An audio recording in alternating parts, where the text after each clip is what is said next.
Hello Internet and welcome to Theory, the only show that completely rips off game theory, even its theme song. Anyways, today we're going to cover one of the best commercial campaigns of all time, McDonaldland. McDonaldland was a fantasy land that McDonald's used in the 70s to promote their food.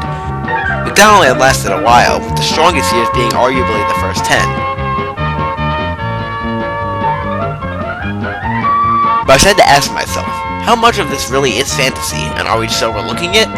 This leads me to believe that this isn't just a fantasy land, but actually one big drug effect that the kids seen in the commercial are having.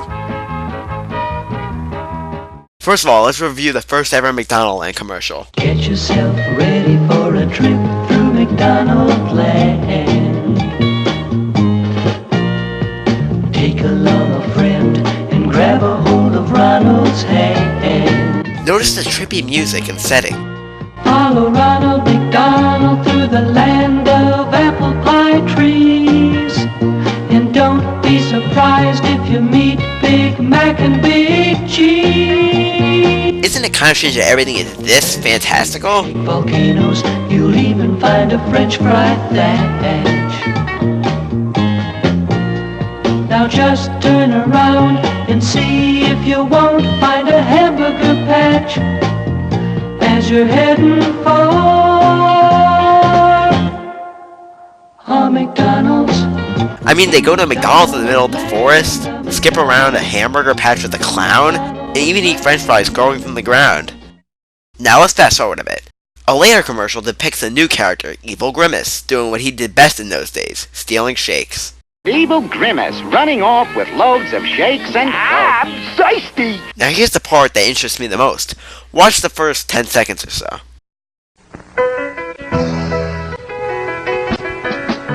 Get yourself ready for a trip through McDonaldland. It was a gloomy day in McDonaldland.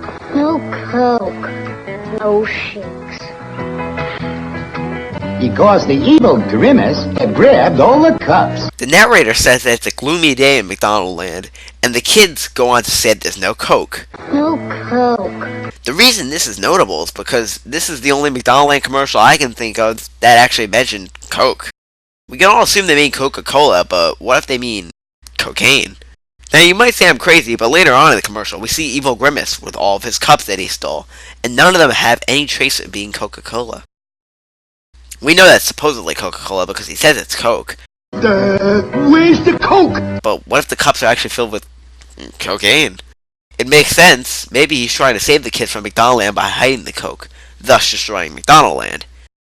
The music at the beginning of this commercial is also slightly toned down from the first one.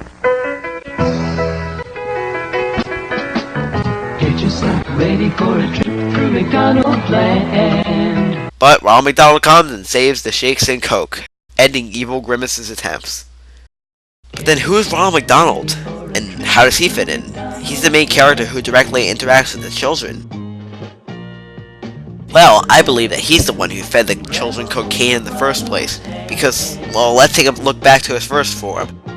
Introducing the world's newest, silliest, and hamburger-eatingest clown, Ronald McDonald. Now where is that clown? Oh, Ronald! Hey, Ronald! Here I am, kid. Hey, isn't watching TV fun? Especially when you got delicious McDonald's hamburgers. As you can see, this is Ronald McDonald before McDonaldland, and he's just some guy wearing McDonald's trays and cups and stuff. This isn't the Ronald we all came to know when McDonaldland came along. Maybe he was upset of no one paying attention to him, so, in revenge, he used drugs on random kids when they came to McDonald's. Then he was able to take them on an adventure in a fantasy realm, and they would pay attention to him for once. More proof past this commercial is the characters themselves. Each character represents a different food at McDonald's, possibly created by the imagination of the child after eating at McDonald's. Grimace is for shakes, Hamburglar for hamburgers, Mayor McCheese for cheeseburgers, Officer Big Mac for Big Mac, Professor for chicken McNuggets, Captain Crook for filet-o-fish sandwiches, Birdie for breakfast, Apple Pie Trees for apple pie, Goblins for french fries, Uncle Grimacy for shamrock shakes, and Sunday for, well, Sundays. Hell, even the wastebaskets are alive. My point is that drugs can do crazy stuff, and if you take it so much over time, eventually things are going to become distorted, even in that fantasy realm. Almost every single McDonaldland character changes over time, the result of constant drug abuse by the original Ronald. To top it all off, some characters might be inspired by the children watching the popular at the time TV show HR Puffin Stuff.